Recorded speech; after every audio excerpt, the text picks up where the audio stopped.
Assalamualaikum warahmatullahi wabarakatuh. Nama saya Novaldi Azwar Ramadan dari kelas E Prodi Teknik Informatika.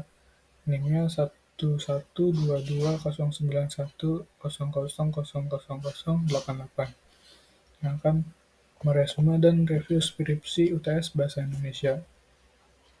Yang pertama ada identitas dan sumber skripsi. Namanya Citra Ayu Kusirna, judulnya Kolaborasi Desain Sprint, Method, dan Activity Center Design pada perancangan UI UX aplikasi filantropi. Terus studi kasus DKM Masjid Raya Villa Intisada, jurusan Teknik Informatika tahun 2023.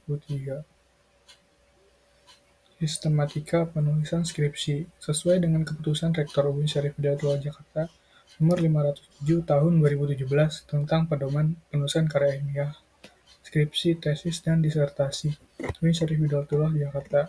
Sistematika penulisan skripsi dibagi menjadi satu bagian awal.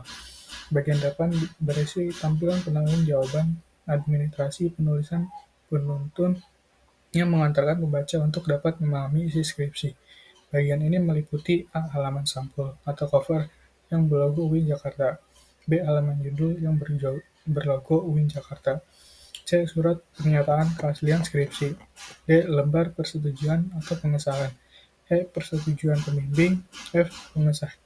Pengesahan penguji, G. Abstrak, H. Kata pengantar, I. Daftar isi, J. Daftar tabel jika ada, K. Daftar gambar jika ada, L. Daftar lampiran jika ada, M. Daftar istilah jika ada, N. Daftar singkatan jika ada. Yang kedua, bagian substansi atau inti. Bagian substansi adalah bagian inti dari skripsi. Bagian ini berisi tahapan atau langkah-langkah penelitian yang sekurang-kurangnya memuat masalah penelitian, pengkajian teori, metode penelitian, analisa data, dan penarikan kesimpulan atau inferensi. Sistematika urutan dari tahapan atau langkah penelitian akan mengikuti sistematika jenis penelitian dalam paradigma atau pendekatan kuantitatif atau kualitatif. Secara umum, tahapan atau langkah-langkah penelitian yang tersusun pada bab-bab skripsi sebagai berikut. Yang pertama ada pendahuluan yang berisi latar belakang, masalah identifikasi, masalah pembahasan, masalah pembatasan masalah, perumusan masalah, tujuan, dan yang terakhir yaitu penelitian. Yang kedua ada kajian teori dan pengajuan hipotesis yang berisi deskripsi teoretik hasil penelitian yang relevan, kerangka berpikir dan hipotesis penelitian atau pernyataan penelitian.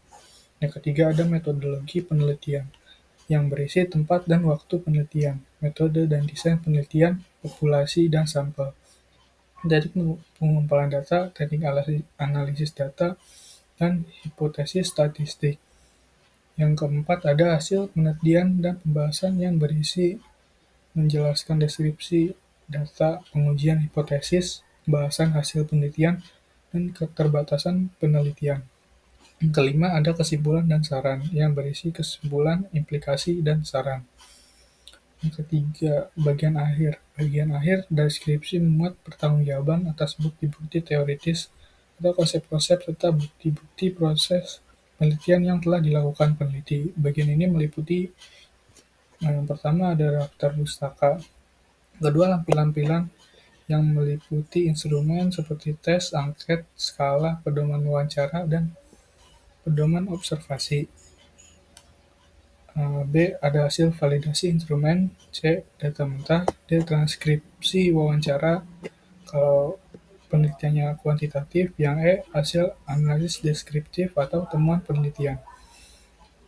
F. Hasil analisis interferensial, G. Hasil pengujian hipotesis jika ada, H. Foto-foto dan atau dokumen penting lainnya jika penelitian kualitatif atau PTK. Yang I. Data responden atau informan jika penelitian kualitatif. Yang J. Profil sekolah atau institusi jika ada. Yang K. Surat izin atau keterangan telah melakukan penelitian. L. Biodata penulis maksimal 2 halaman. 3. Ada penulisan. Yang pertama ada EYD. EYD adalah kepanjangan dari ejaan yang disempurnakan. Kajian yang disempurnakan adalah suatu sistem penulisan yang digunakan dalam bahasa Indonesia yang ditetapkan oleh pemerintah Indonesia pada tahun 1972.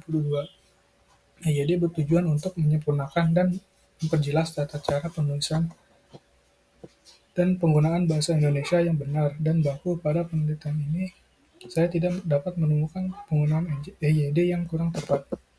Yang kedua ada diksi.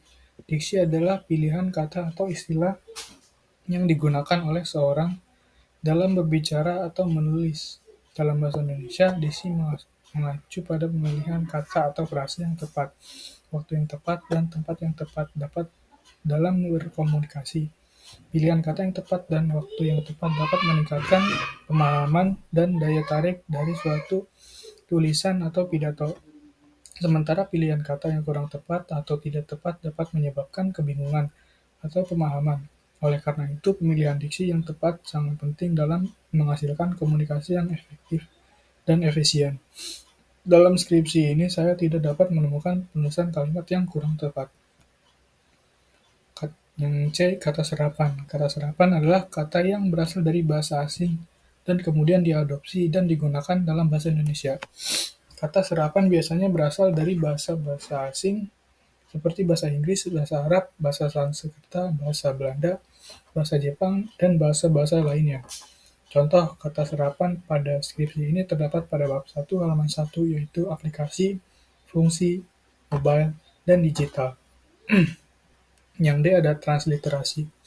Transliterasi adalah proses atau hasil dari mentranskripsikan atau mengubah suatu sistem tulisan menjadi sistem tulisan lain dengan cara mengeja dan menuliskan kata atau frasa yang sama dengan pengucapan atau pelafalan yang sama seperti dalam bahasa aslinya. Di dalam skripsi ini tidak ditemukan kata transliterasi apapun. Yang keempat yaitu tata letak. Yang A itu sistem penomoran. Sistem penomoran halaman tidak diberi imbuhan apapun. Jenis nomor halaman ada dua macam, yaitu angka Romawi kecil dan angka Latin. Angka Romawi kecil yang A digunakan untuk bagian awal skripsi kecuali halaman sampul. B. Letak tengah 2,5 cm dari tepi bawah kertas. Yang C khusus untuk halaman judul, penomorannya tidak ditulis tetapi tetap diperhitungkan. Angka Latin digunakan untuk bagian skripsi dan bagian akhir skripsi. Letaknya di sudut kanan atas 1,5 cm dari tepi atas kertas dan 3 cm dari tepi kanan kertas. Khusus untuk halaman pertama setiap bab, penomorannya diletakkan di tengah 2,5 cm dari tepi bawah kertas. Yang B, grafik dan tabel. Sesuai dengan pedoman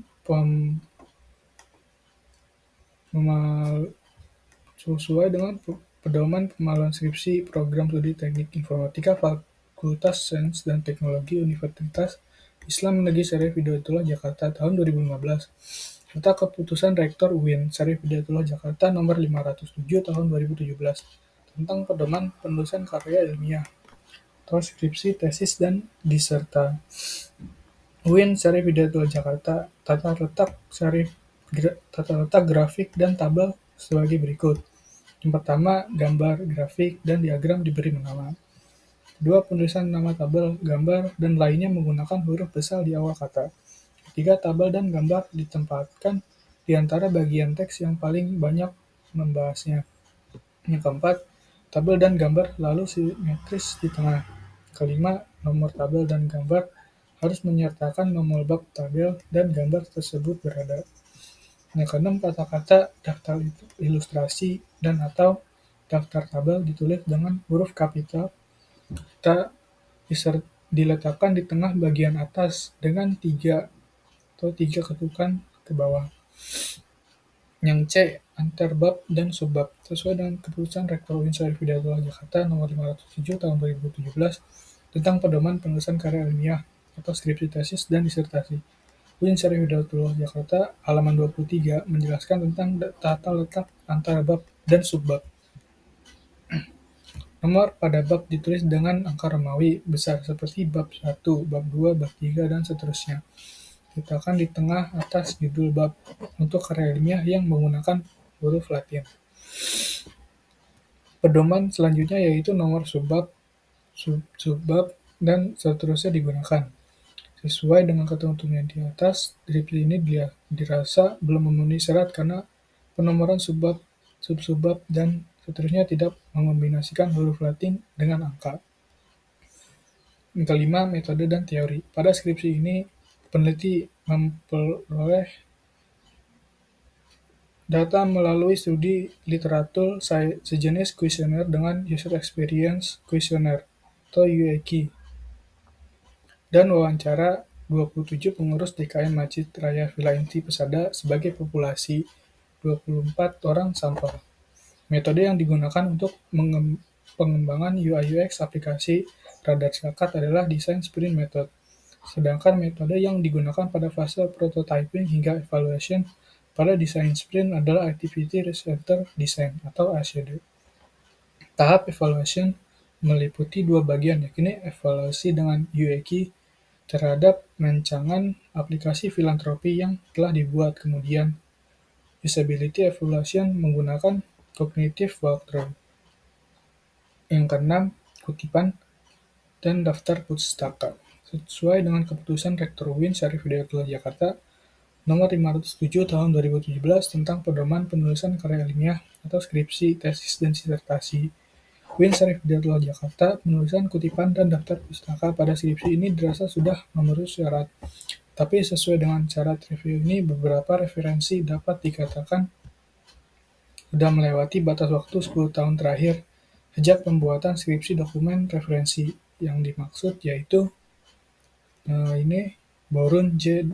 tahun 2010, Color Meaning of the Color Turquoise. Borun Kreatif. Selanjutnya ada G.G. dan Hembrook H.